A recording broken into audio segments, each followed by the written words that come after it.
l'idée de créer ce statut communautaire de l'opérateur économique agréé, c'est bien justement de permettre à cette chaîne logistique d'assurer encore sa fluidité, malgré cette nouvelle contrainte de sûreté-sécurité. Voilà.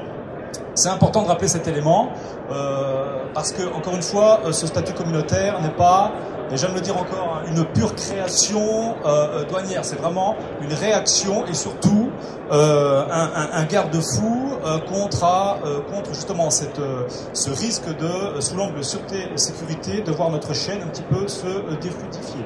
Alors, oui, effectivement, j'ai quelques données chiffrées à vous communiquer.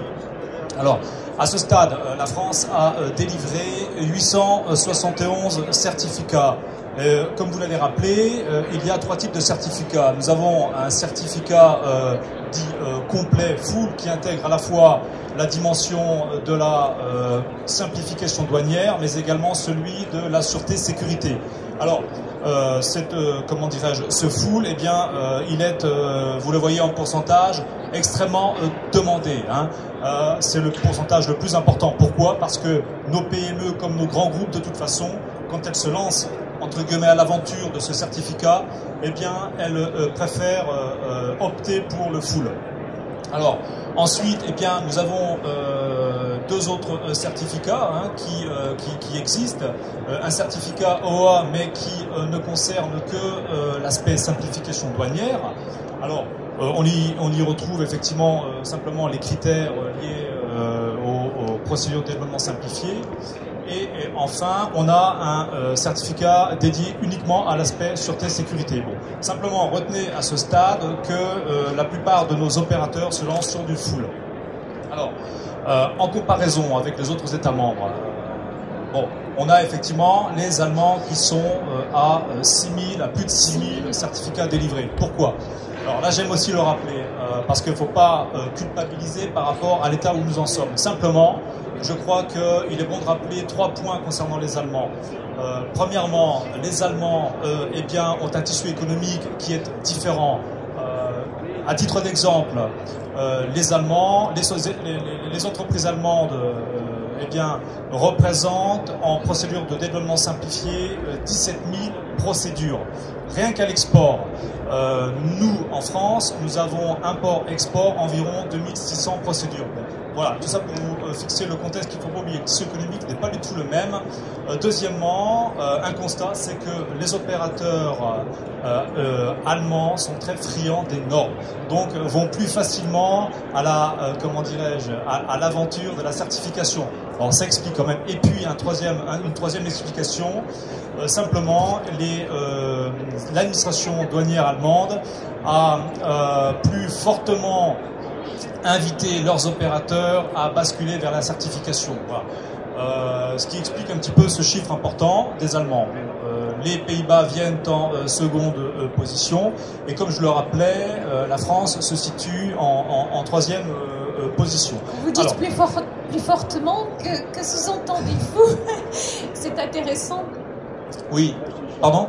Ce serait intéressant de savoir quand vous dites l'Allemagne a plus fortement. Oui, je veux dire simplement. Ça veut dire que ça n'a pas été une contrainte quand même. Si, enfin, l'administration allemande a fortement incité en disant simplement donc à leurs opérateurs que, écoutez, ma foi, à défaut de ce certificat, vous perdez le bénéfice de vos procédures simplifiées. Voilà. Choix que nous en France, on n'a pas voulu réaliser. Voilà. Hein, parce que, encore une fois, mettre en place des procédures de développement simplifié, c'est tout un travail qui a été réalisé en amont et sous l'angle de l'OA, nous ne voulons pas non plus perdre ce bénéfice, enfin le bénéfice de ce travail. Voilà. Alors, au-delà de ce bilan chiffré, effectivement, après 5 ans de certification délivrée, hein, les premiers certificats ont été délivrés en 2008, eh bien, nous avons dressé différents constats. Avant tout, nos opérateurs qui sont déjà labellisés, qui sont certifiés, attendent un véritable retour sur investissement, hein, qui soit plus marqué et plus discriminant de la part de l'administration des douanes. Alors j'y reviendrai rapidement par la suite. Un autre constat, là je m'adresse à ceux qui sont demandeurs de ce statut, eh bien eux, clairement, et en particulier donc nos PME et les transporteurs en particulier également, souhaitent un accès plus facilité à cette certification. Il est vrai que cette certification réellement implique toute l'entreprise. Ce n'est pas qu'un sujet purement douanier. Lorsque l'on traite de ce sujet, il faut absolument avoir autour de la table le logisticien, l'informaticien, le service douane, le service financier, bref, voilà, les acheteurs. C'est vraiment une logique globale d'ensemble qui permet rapidement de bien appréhender le sujet, parce que quoi qu'il en soit, ce que l'on constate tant pour nos PME que pour nos grands groupes, c'est qu'en moyenne, il faut, en préparation, 6 mois à 9 mois, 12 mois. Voilà. Donc il faut une bonne petite année pour se préparer. D'où mon terme, démarche complexe qui reste encore complexe. Tout à fait, exactement. Et c'est la raison pour laquelle, eh bien, toutes les initiatives en la matière, pour justement faire en sorte que globalement cette chaîne internationale soit de mieux en mieux sécurisée, eh bien, toutes ces initiatives vont dans le bon sens et dans le même, en tout cas. Voilà, alors, un autre constat, c'est que, quoi qu'il en soit, ce statut devient de plus en plus incontournable sur la scène communautaire, mais également internationale. Alors, moi, de plus en plus, quand je discute avec des opérateurs, il y a quand même des constats très importants à faire, c'est que ça devient un réel avantage concurrentiel stratégique. Autrement dit, de plus en plus, on voit que cela devient une condition préalable à de nombreux appels d'offres. D'autre part, on s'aperçoit que c'est un argument, un faire-valoir pour notamment renégocier ses primes d'assurance. Bref, on a tout un dispositif qui se met en place, que j'entends de la part des opérateurs et qui me fait comprendre un petit peu, au-delà des avantages douaniers purs que nous, administration des douanes, nous devons encore développer pour nos opérateurs certifiés vis-à-vis de ceux qui ne le seraient pas, existent dès à présent. Alors justement, effectivement, les chargeurs, les sous-traitants, ça je souhaite véritablement le rappeler, reste un maillon pour nous essentiel de la sécurisation de cette chaîne logistique. Parce que, encore une fois, nous, ce qui importe dans cette approche de l'OA, c'est une dimension globale. Autrement dit, cette logique de l'OA ne présentera un intérêt certain que lorsque la chaîne sera certifiée de bout en bout. Voilà. Alors ça, c'est très très important de le souligner. Un dernier point concernant les constats que je voudrais dresser, c'est que les autorités françaises douanières sont extrêmement attachées à faire en sorte que ce statut de l'opérateur économique agréé devienne le seul filtre pour toutes les futures autorisations que la douane pourrait à l'avenir délivrer. Alors, comment le fait-on concrètement? Eh bien, simplement à travers les négociations en cours sur le Code des douanes de l'Union.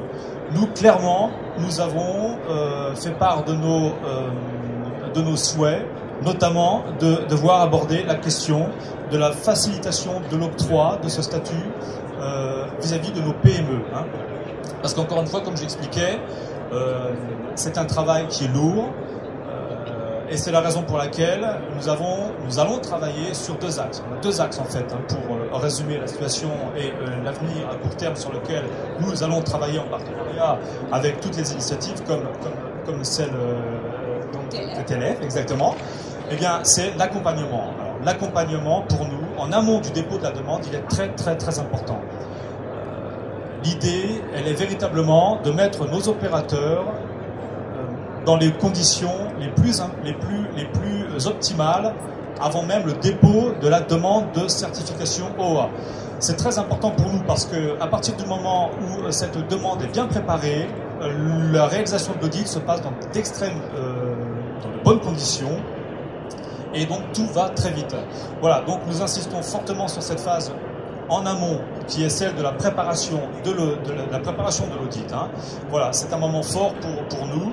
Et puis le deuxième axe de travail qui est pour nous également très important, c'est celui de développer les avantages douaniers à nos seuls opérateurs certifiés. Alors, après 4 ans de certification, nous avons encore beaucoup de travail. Je vais être franc avec vous.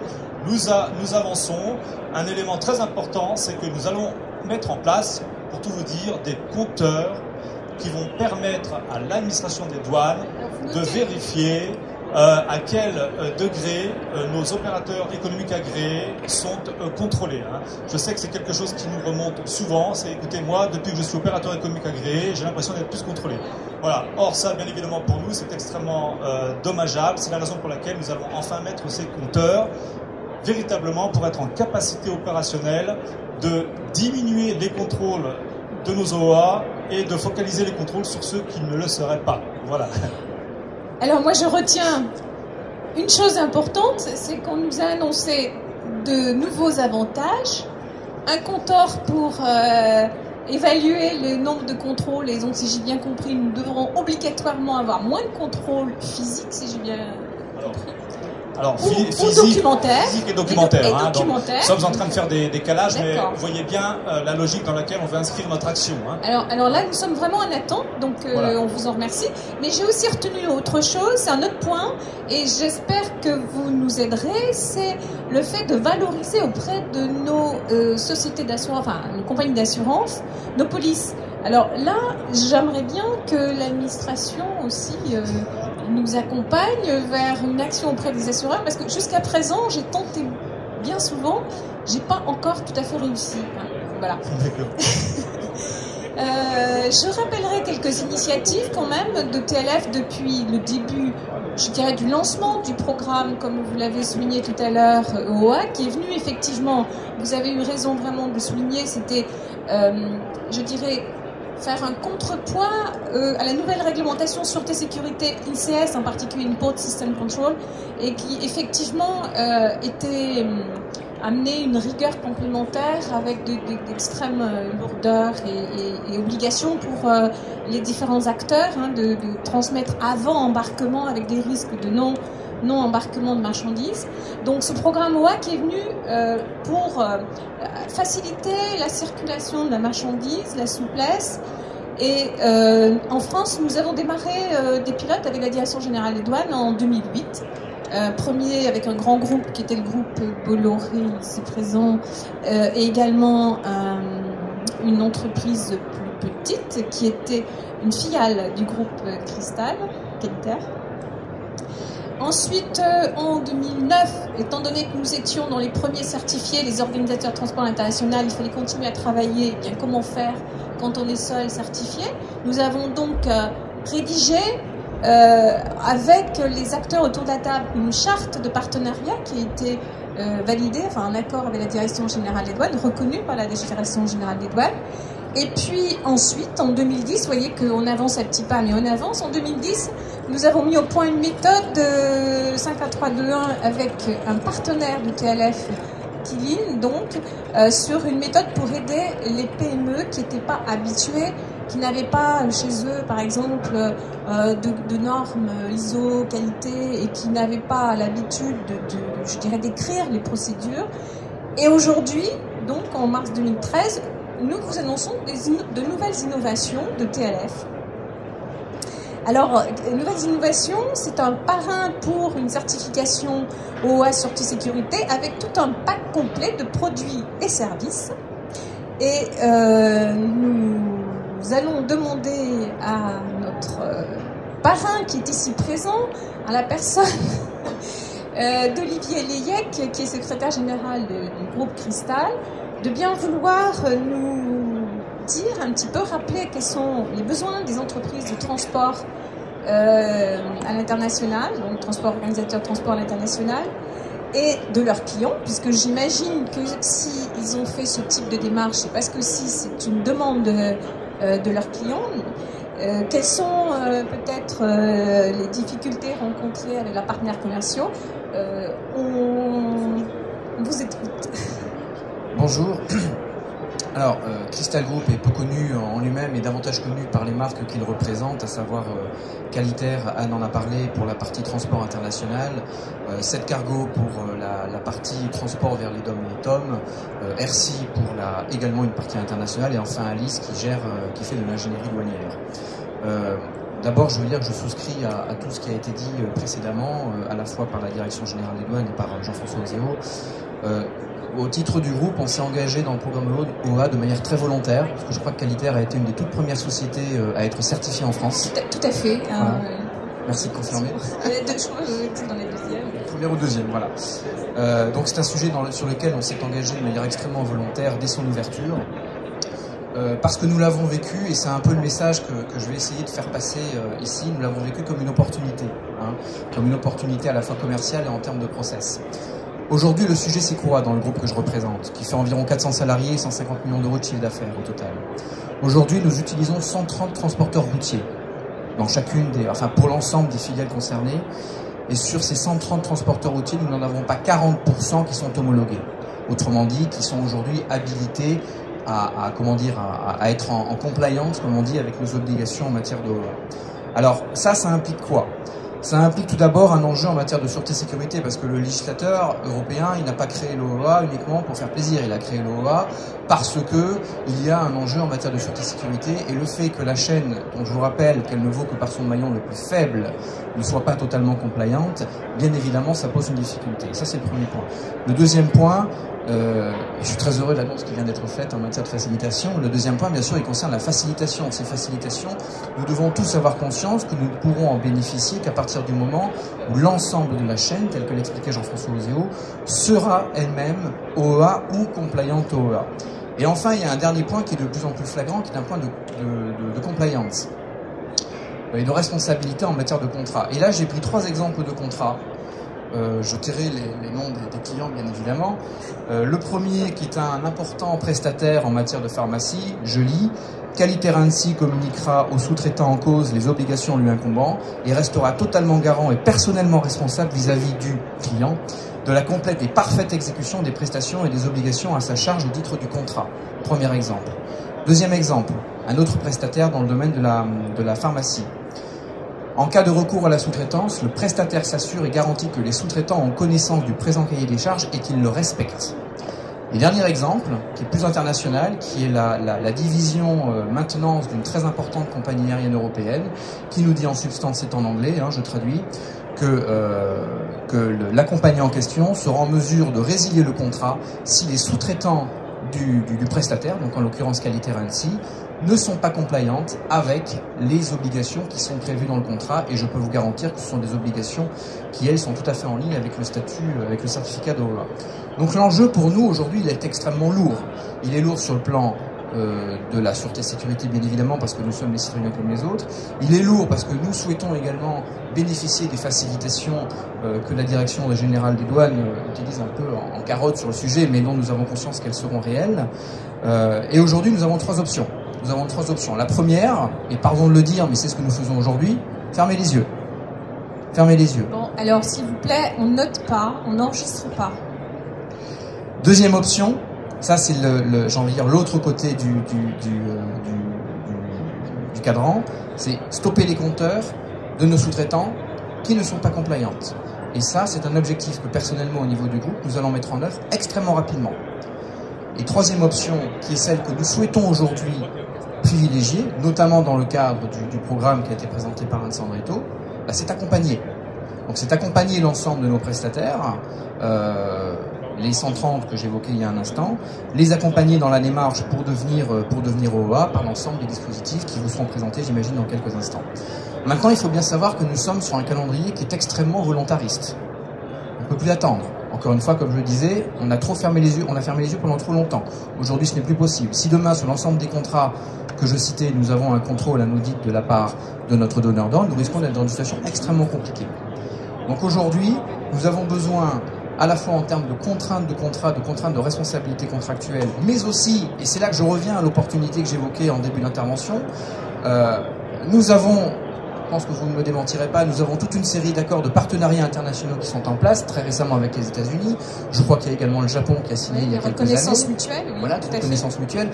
Si nous souhaitons, et des négociations en cours, si nous souhaitons, dans cet environnement international, parce que nous ne pouvons pas uniquement raisonner dans un environnement franco-français, si nous souhaitons être compétitifs dans cet environnement international, nous avons encore une fois absolument besoin de cette compliance. Donc le message que je veux transmettre aujourd'hui, c'est 1, opportunité, 2, nous souhaitons accompagner, 3, je veux apprendre à pêcher, je ne veux pas donner le poisson.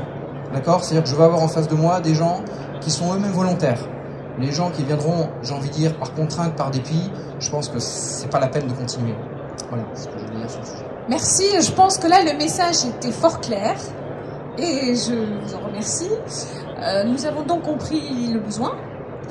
Je me tourne maintenant vers Kirill, Alain Lecomte. Vous avez participé de façon très active à la mise en place donc, de notre solution innovante, un parrain pour une certification OA Sûreté Sécurité et donc à l'élaboration des boîtes à outils. J'aurais souhaité avant tout vous demander qu'est-ce qui selon vous, puisque vous avez participé à de nombreuses préparations de certification en entreprise, donc des PME du secteur transport et logistique, qu'est-ce qui selon vous a freiné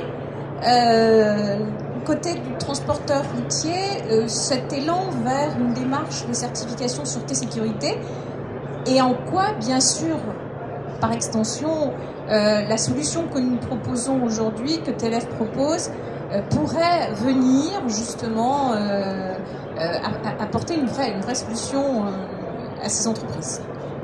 Très bien. C'est vrai que le constat il paraît clair quand on voit les chiffres effectivement présentés. 13% je crois de certificats sûreté sécurité, et puis concrètement c'est très peu d'entreprises effectivement du transport routier aujourd'hui qui se sont engagées dans la démarche. Alors quand on rencontre des transporteurs routiers, pourquoi ils n'y vont pas? Alors il y a certainement pas mal de raisons, mais on va en retenir deux ici. Déjà la première, c'est que effectivement les transporteurs routiers ont été un peu, et c'est normal, les oubliés des avantages directs. Pourquoi les oublier des avantages directs? Parce que tous les avantages directs de l'OA sont des avantages douaniers, ce qui paraît logique, et donc ils ont profité en priorité évidemment aux chargeurs, que ce soit industriels ou distributeurs, et aux commissionnaires en douane, commissionnaires de transport internationaux, qui sont directement en relation avec la douane. Donc ça c'est la première raison qui paraît simple, et qu'un transport routier est aussi assez sensible au retour sur investissement. Dieu sait que c'est pas facile aussi dans son métier. Après il y a une deuxième raison également, c'est que le transporteur routier ne connaît pas bien ce certificat, ne connaît pas trop bien la douane non plus, effectivement, sauf pour payer un petit peu de temps en temps quelques taxes. Et effectivement, il n'y a peut-être pas eu suffisamment aussi de publicité sur le certificat. Et puis donc, quand il a accès à de l'information sur le certificat, il va trouver ça relativement compliqué. Alors, ce qui est intéressant d'ailleurs là-dedans, c'est que chaque fois qu'on entreprend une démarche avec une entreprise quelle qu'elle soit, et notamment un transporteur routier, au début le transporteur dit oulala, le OA c'est compliqué. Nous on leur dit tout de suite c'est pas vrai, c'est pas compliqué, c'est juste fastidieux. C'est quand même une nuance importante. Ça veut dire que tout le monde ce n'est absolument pas compliqué d'être OA, surtout pour des transporteurs routiers qui ont contrairement à ce qu'on peut imaginer, même quand il s'agit de très petites entreprises, qui ont souvent déjà des dispositions en matière de sûreté très importantes. Parce qu'ils n'ont pas attendu le certificat OA pour s'apercevoir qu'il ne fallait pas se faire voler ni leurs véhicules, ni leurs marchandises, ni leurs entrepôts. Donc souvent, c'est plus une problématique d'incompréhension finalement entre ce qu'on leur demande et ce qu'eux sont à même d'apporter. Voilà. Alors, partant de ce constat, effectivement, l'intérêt de ce projet, de cette notion de parrainage et de pack routier, c'est d'essayer de développer l'accès à ce certificat pour les transporteurs routiers en essayant que tout le monde soit gagnant. Parce que dans ce projet-là, il y a différents intervenants. Donc, on a vu évidemment, il y a le transporteur lui-même. Donc, lui, il va falloir qu'il y trouve des avantages. Donc, il va falloir mettre en valeur, effectivement, les avantages qu'il va y trouver, qui vont être avant tout, pour l'instant, des avantages commerciaux, c'est clair, oui, par rapport à ses donneurs d'ordre. Ça va être la première chose. Ça va peut-être aussi l'aider à améliorer un petit peu, également, ses process internes, à amener un peu de qualité supplémentaire dans son organisation. Donc, il va aussi, certainement, améliorer aussi sa productivité. Donc, ça, c'est une première chose. Et puis ensuite, il va falloir également que tout le monde y retrouve l'avantage. Donc ensuite, il va y avoir son donneur d'ordre. Alors c'est qui ce fameux donneur d'ordre? Le donneur d'ordre d'un transporteur routier, et c'est aussi l'intérêt de cette démarche effectivement qui était orchestrée à la fois par TLF et par l'administration des douanes, c'est de dire il faut absolument ouvrir au maximum et considérer que cette démarche doit s'appliquer à tous les donneurs d'ordre. Donc un donneur d'ordre, ça peut être un commissionnaire de transport international, donc un organisateur de transport international, comme on en a parlé tout à l'heure. Ça peut être un commissionnaire de transport routier qui travaille à l'international, et bien évidemment, ça peut être un industriel ou un distributeur, effectivement, qui également va utiliser ces services-là. Donc le principe, c'est de dire tous ces donneurs d'ordre qui sont certifiés, c'est-à-dire en fait les 871 certifiés EOA qu'on a vu tout à l'heure, utilisent chacun un certain nombre, plusieurs dizaines ou centaines de transporteurs routiers, et donc là on arrive tout de suite à plusieurs milliers d'entreprises qui sont effectivement concernées. Comment adresser ces milliers d'entreprises? Eh ben, le plus simple, c'est peut-être de les adresser par leur donneur d'ordre, effectivement. Et donc, quels vont être les avantages pour le donneur d'ordre? Ben, c'est pas un secret, tous ceux qui sont EOA ici le savent. À un moment donné, il faut parler du porte-monnaie. Quand on utilise un prestataire en sous-traitance certifié, ça coûte moins cher que quand on utilise un prestataire qui ne l'est pas. Donc ça, et ça coûtera de moins en moins cher. Pourquoi? Parce qu'on sait que lorsqu'un prestataire sous-traitant n'est pas certifié OA, l'entreprise OA, elle doit l'auditer, elle doit lui faire signer un certain nombre de documents, elle doit prendre des précautions très importantes, effectivement, qui vont lui coûter de l'argent. Et donc ça, et à partir du moment où le transporteur routier va lui-même être certifié, ça veut dire qu'il aura fait une démarche et qu'il va obtenir un diplôme qui va non pas dégager le donneur d'ordre de toute responsabilité de suivi, mais qui va quand même largement alléger les choses. Et puis, on peut estimer aussi que lorsqu'un sous-traitant améliore sa qualité, améliore grâce à ce certificat ses prestations, on va diminuer le nombre de litiges, on va diminuer les incidents, et donc on va aussi faire baisser les coûts. Donc c'est aussi quelque chose de très important pour le donneur d'ordre. Pour l'administration des douanes, enfin, c'est également important aussi, je crois que vous l'avez bien précisé tout à l'heure, c'est la possibilité d'une part d'avoir accès à des professionnels qui sont pas toujours faciles d'accès. Alors, j'en profite pour faire un peu de la publicité pour l'administration des douanes, parce que souvent on nous dit aussi les transporteurs, oulala, mais les douaniers, ils vont venir chez nous, les douaniers, nous on veut pas, on a peur, on veut pas te donner chez nous. Alors, on va rassurer les transporteurs routiers, il existe des douaniers qui ne sont pas là que pour la sanction. Il y a aussi à la douane des gens, des cellules conseils aux entreprises qui sont là dans de l'accompagnement. Alors c'est vrai que ce sont des cellules qui sont bien connues des chargeurs et des commissionnaires internationaux, mais pas forcément connues des transporteurs routiers. Donc c'est aussi une façon d'amener ces transporteurs vers la douane d'une autre façon, ça c'est important. Et puis également d'aider en amont à préparer les dossiers pour que lorsque le transporteur routier va faire sa demande de certificat, les choses se passent mieux parce qu'il a été bien préparé en amont. Alors c'est vrai que ça c'est le dernier volet sur lequel je voulais insister, et donc on en arrive à cette notion de PAC. C'est qu'en fait, comme l'OA c'est fastidieux, la meilleure façon d'inciter les transporteurs routiers, c'est de leur simplifier la vie. Et pour simplifier la vie, c'est pas compliqué, il va falloir spécialiser un petit peu cette certification qui a été conçue à l'origine pour toutes les entreprises, c'est-à-dire que un questionnaire d'auto-évaluation pour être EOA, c'est 200 questions, 50 pages, et que vous soyez un petit transporteur routier avec 9 véhicules, ou que vous soyez un organisateur international présent dans 27 pays, ou que vous soyez un industriel de l'automobile ou de l'aéronautique, vous remplissez le même questionnaire. Oui, et puis le questionnaire a été fait essentiellement pour des importateurs, exportateurs, des entreprises plutôt et pas du tout prestataire commerce, transport et logistique. Absolument. Donc il y a un gros travail à faire d'interprétation. Donc ça c'est des choses qu'on avait déjà commencé avec TLF, effectivement avec des bibliothèques, des boîtes à outils spécialisées par métier. Là on va encore plus loin puisque on a donc décidé d'aller vers une segmentation fine du transport routier de manière à identifier les problématiques spécifiques par catégorie de transporteurs et de leur amener de la simplification, alors avec de la sensibilisation, avec des guides qui sont des guides qui repartent des guides déjà existants, que ce soit les guides qui ont été établis à Bruxelles, les guides qui ont été complétés par l'administration des douanes françaiise, les guides qui ont été faits par TLF. On va les spécialiser par métier parce que moi je suis transporteur de conteneurs, ma problématique elle est bien spécifique en matière de loi sûreté sécurité. Si je suis transporteur de conteneurs, je sais même pas ce que je transporte, je sais pas forcément ce qu'il y a dans mon conteneur, il n'y a qu'une seule chose que je sais, c'est que mon conteneur, il faudrait pas que je le perde, ça c'est une chose, et puis si possible, ça serait bien que personne me l'ait ouvert en route, et qu'on n'ait pas changé les plombs, par exemple, pour y mettre autre chose, pour prendre de la marchandise. Si je suis un transporteur d'express, de courrier express, qui va approvisionner la plateforme de Roissy, effectivement, pour des exportations avec des petits colis, je vais être dans une autre problématique. Et puis si j'approvisionne une plateforme de groupage international routière, je vais encore être dans une autre problématique parce que je vais peut-être passer par mes quais, et pour sécuriser mes quais, c'est encore autre chose. Donc le principe du PAC, c'est ça va être des boîtes à outils spécialisées pour chaque métier du transporteur routier, un accompagnement personnalisé pour chaque métier, Et puis évidemment, l'association avec les parrains, c'est ça la grande nouveauté, puisque tous ces outils, tous ces accompagnements pourront être proposés indifféremment pour une partie, notamment ce qui est sensibilisation, par directement les cellules conseil d'administration des douanes, et puis pour les outils, soit par TLF directement, soit par les parrains qui souhaiteront le faire et qui souhaiteront s'approprier la méthodologie pour accompagner leurs propres sous-traitants. Voilà, c'est simple en fait. Merci Alain.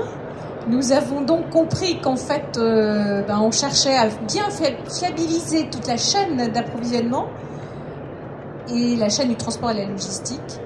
Et donc, je vais me tourner vers Patrick Bouchet, qui est président délégué général de TLF, et je vais lui demander s'il veut bien nous rejoindre pour notre conclusion et puis participer peut-être à une phase de questions-réponses. Est-ce que vous avez dans la salle des questions auxquelles nos intervenants pourraient vous apporter une réponse? Y a-t-il des questions? Oui. Ah, déjà 2 questions. Alors, je donne la parole à monsieur... Oui, merci. Je voudrais, monsieur Klouslik, vous poser une parole. Vous faites partie de la Directe. La Directe, c'est le ministère des Finances. Oui, mais ça fait partie de la Directe, non? Pas du tout. C'est le ministère des Finances, quand même. Bon, nous avons un crédit d'impôt compétitivité emploi qu'on a, nous, les PME, un mal de chien à sortir des limbes. Et nous aimerions, donc, pour certains transporteurs, profiter de ce crédit d'impôt compétitivité emploi pour financer une opération EEA. Est-ce que ce serait possible avec l'appui de la douane? Alors, à vrai dire, bon, effectivement, j'ai souvent ce type d'idée de passerelle, en fait, entre différentes structures administratives, hein, pour effectivement savoir dans quelle mesure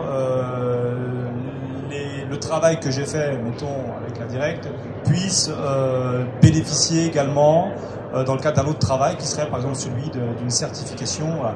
Alors là, on n'a pas encore à ce stade, si vous voulez, réfléchi à des passerelles très directes, parce que la logique de l'opérateur économique agréé sous l'angle de la sûreté et sécurité, c'est quand même un sujet à part. Et si vous voulez, déjà, nous, ce qui importe pour nous, c'est que nous travaillons déjà sur la chaîne logistique internationale. Alors, plus simplement, on n'a pas développé à ce stade de passerelle. Alors, on travaille sur la reconnaissance de certains statuts. Voilà, exemple, le fait que nos chargeurs connus dans le fret à l'export, dans le fret aérien, eh bien, le fait que nos chargeurs connus agents habilités soient également, lorsqu'ils sont OA, qu'il y ait des passerelles de reconnaissance. Vous voyez. Donc on travaille sur une reconnaissance entre l'existence de différents statuts. Un opérateur qui serait OA, eh bien, puisse bénéficier d'autres certifications. Voilà. Donc l'approche, elle est plus sous cet angle, hein, pas encore sous l'approche novatrice que vous venez d'évoquer. La parole à monsieur. Oui, monsieur Lagège. Je voulais savoir, est-ce qu'une entreprise qui veut venir au OA, ça lui coûte combien concrètement? Parce que vous avez évoqué ce que ça lui fait gagner, mais pas ce que ça lui coûte. C'est la vraie question. Alors, moi, sur le sujet des coûts, j'insiste toujours sur le fait qu'on doit être quand même... vous donner une moyenne de coûts, c'est pas possible. Pourquoi? Alors, il est certain que lorsqu'on se lance dans une certification sûreté et sécurité, il y a des coûts. Certes, alors des coûts liés à la mise en place de clôture ou simplement de caméras. Simplement, j'attire l'attention sur le fait que pour nous, administration des douanes, lorsque un opérateur, surtout une PME, vient nous voir pour cette certification, l'objectif, le but à atteindre, c'est pas de construire avec elle un blockhouse, c'est pas de mettre en place des grillages, etc. Je veux dire, parfois 2-3 caméras suffisent. Alors d'où l'importance de cette phase d'accompagnement pour éviter certaines dérives et en gros en faire trop. L'histoire étant de diminuer au maximum les coûts. Alors ensuite, pour répondre à votre question, effectivement, moi j'ai vu par-ci par-là différentes études de coûts sur le sujet. Alors on me dit parfois c'est extrêmement cher.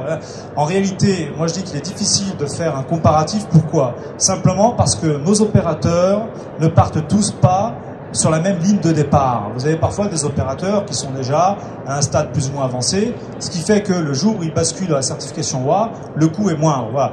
Tout ce que, voilà. Pour moi, ce qui est important de retenir, c'est que ne pas focaliser sur une, comment dirais-je, une moyenne de coût, parce que cette moyenne va dépendre forcément de votre point de départ. Ensuite, sachez bien que pour nos PME, l'administration des douanes est extrêmement vigilante sur le fait qu'on ne va pas demander, encore une fois, des clôtures, des surclôtures. Voilà. Donc, le statut d'ailleurs est clairement, et ça c'est inscrit dans les textes communautaires, nous devons nous adapter également aux contraintes pesant sur nos PME. Voilà pour répondre à votre question. Si je peux me permettre, une question extrêmement générale qui dépasse le cadre de cette réunion, je pense. Mais dans votre esprit, quelle est la différence, les complémentarités entre sécurité et sûreté? Alors, quand on est, nous, sur la logique de sûreté, simplement, à la différence de la sécurité, on est sur une logique de risque terrorisme, avant tout. Simplement, retenez cela. Si vous voulez faire la distinction entre la sûreté, voyez-y une notion liée à des actes de malveillance, terrorisme, etc., à la différence de l'aspect sécurité, qui englobe d'autres sujets. Voilà, les vols, par exemple. Alors, voilà, donc sur les coûts, voilà, ne pas avoir peur de se lancer dans la démarche en raison des coûts, parce que le dialogue, l'accompagnement peut largement créer de bonnes surprises. Oui, une réponse qui n'en est pas une sur les parties coûts. J'ai un président directeur général qui m'interroge toujours sur le coût de la certification. Et je lui réponds qu'il y a beaucoup de mesures qui sont des mesures de bon sens, qui ne coûtent pas grand-chose. Et qu'il faut d'abord commencer par mettre en place ces mesures-là. Un petit exemple. Vous avez des entreprises dans lesquelles vous pouvez rentrer comme vous voulez, comme dans un moulin. Une chose très facile à faire, c'est de mettre un registre à l'entrée. Une chose très facile à faire, c'est de sensibiliser votre personnel au fait d'aller vers la personne qui rentre dans votre bureau et de l'accompagner, lui demander qu'est-ce qu'elle veut, qui veut-elle voir, pourquoi vient-elle. D'accord ? Ça ne coûte absolument rien, si ce n'est de la sensibilisation. Voilà. Moi, je suis personnellement contre le fait de mettre des caméras partout. Ça ne sert pas à grand-chose. On a des artistes qui parviennent à nous sortir des marchandises de nos magasins, nonobstant les dizaines de caméras que nous avons. Ils sont très forts, ils s'organisent parfaitement bien, placent quelques bonnes palettes au bon endroit, et puis vous planquent un petit carton de valeur derrière, et puis ils vont vous le sortir sans aucune difficulté. Donc la caméra ne remplacera pas tout. Et la caméra n'est pas la solution à tout. C'est comme les barreaux aux fenêtres. La sensibilisation est absolument essentielle. Et je dois dire que les auditeurs des équipes de Dimitri Knuznik sont parfaitement formés à nous interroger sur la sensibilisation que nous faisons dans nos entreprises. C'est une thématique importante et surtout je me suis rendu compte en discutant avec nos PME que la plupart du temps elles sont quand même assez relativement bien prêtes. Simplement il faut formaliser les process. C'est-à-dire que quelque part elles ont cette aptitude à aborder le sujet de la sûreté et sécurité, mais c'est pas assez formalisé. Voilà, là nous ça nous suffit. Formaliser les process sans en faire de trop. Voilà, à partir du moment où la formalisation des process permet de répondre aux critères, c'est largement suffisant. Merci, Monsieur Knuznik. Je vais laisser la parole à Patrick Bouchasse. Bien, merci. D'abord, bonsoir à tous. Merci de votre présence et merci vivement à nos intervenants. Très brièvement, moi, d'avoir écouté les interventions des uns et des autres, ça m'évoque juste une réflexion. D'abord, dans notre démarche au niveau de l'Union TLF sur ce statut d'OEA, on est parti de l'objectif et d'un constat. Et puis après, on a essayé de mettre ça en parallèle avec nos caractéristiques et qu'est-ce qu'on pouvait apporter à nos entreprises. Donc l'objectif, on l'a bien vu depuis une heure, c'est de sécuriser et d'augmenter la fiabilité de l'ensemble de cette chaîne du transport et de la logistique et au-delà de toute la chaîne d'approvisionnement. Et cet objectif, on l'a mis aussi au regard d'un constat qu'a souligné Olivier Layec très justement, c'est que dans une chaîne, quelle qu'elle soit, sa force et sa solidité ne dépassera jamais celle de son maillon le plus faible. Donc il faut qu'on puisse effectivement partir de l'expertise et de l'expérience qu'on a sur certains de nos adhérents de cette certification EA depuis plusieurs années pour étendre par capillarité sur l'ensemble de la chaîne. Alors on a mis en face trois des caractéristiques de notre organisation professionnelle, de l'Union TLF. La première, c'est que comme on est la seule organisation qui représente tous les métiers de la chaîne transport et logistique, eh bien c'est une caractéristique qui va dans le sens de l'objectif poursuivi. On a essayé de voir comment capitaliser dessus. La seconde caractéristique, c'est qu'au travers des 6000 entités qui adhèrent à TLF aujourd'hui, il y a des PME, il y a des entreprises plus structurées, il y a des grands groupes, à peu près 40 des 50 premiers groupes qui interviennent en France dans le domaine du transport et de la logistique nous font la confiance d'adhérer à notre union. Et puis la troisième caractéristique, c'est qu'on a beaucoup de nos entreprises qui vont bien au-delà dans leur activité de l'Hexagone et qui ont des activités au minima à l'Europe et très souvent sur un plan mondial. Donc à partir de ces caractéristiques, on a essayé de mettre ça en parallèle avec l'objectif principal de sécurisation de l'ensemble de la chaîne. Et donc, en complément des actions qu'a souligné Anne tout à l'heure depuis plusieurs années, eh bien on développe avec l'administration des douanes, avec Iléane, avec nos professionnels et nos équipes, un accompagnement maintenant de 3 de nos adhérents majeurs certifiés OEA pour accompagner qui leurs sous-traitants, qui leurs partenaires commerciaux pour une certification et améliorer cette sécurisation de chaîne. Donc en fait, ce sera une phase pilote, on peut dire. On commence par une phase pilote. Voilà. Et puis ensuite, l'objectif est de pouvoir l'étendre et à terme, bien au-delà des entreprises, qu'elles interviennent en donneur d'ordre ou en sous-traitant, comme l'a souligné Alain, également aussi de nos industriels et de nos clients. Alors c'est cette phase pilote qui va nous aider à, je dirais, établir, rédiger les compléments de fiches techniques et venir harmoniser les différents déjà guides existants et que nous pourrons mettre ensuite à disposition, bien entendu, quand dans la phase de généralisation, je dirais, une fois qu'on aura passé cette phase pilote. Et je me tourne vers Monsieur Kuznik. Est-ce que vous souhaitez dire un petit mot en conclusion ou Monsieur Ozeo? Écoutez, moi simplement, ce qu'il faut retenir, c'est effectivement, moi j'ai deux mots clés, c'est l'accompagnement qui reste vraiment une préoccupation pour tous dans cette logique de sécuriser globalement cette chaîne. Et puis surtout rappeler que véritablement on est dans une logique partenariale.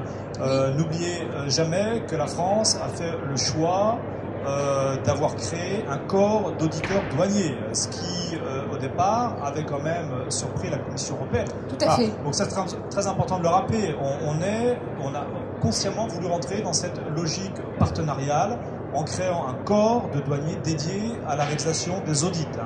Bon, après, effectivement, il faut qu'on explique à la Commission européenne comment, en interne, on fonctionne.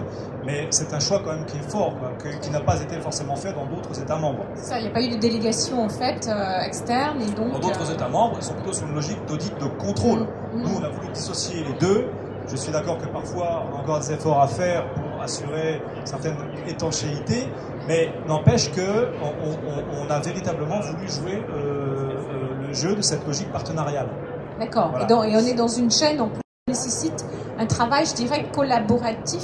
Exactement. Entre tous les acteurs. Exactement. Et donc, c'est très important. Je crois que Jean-François veut conclure également. Je voudrais conclure quand même en disant qu'aujourd'hui, c'est le coup d'envoi du PAC OEA transporteur routier.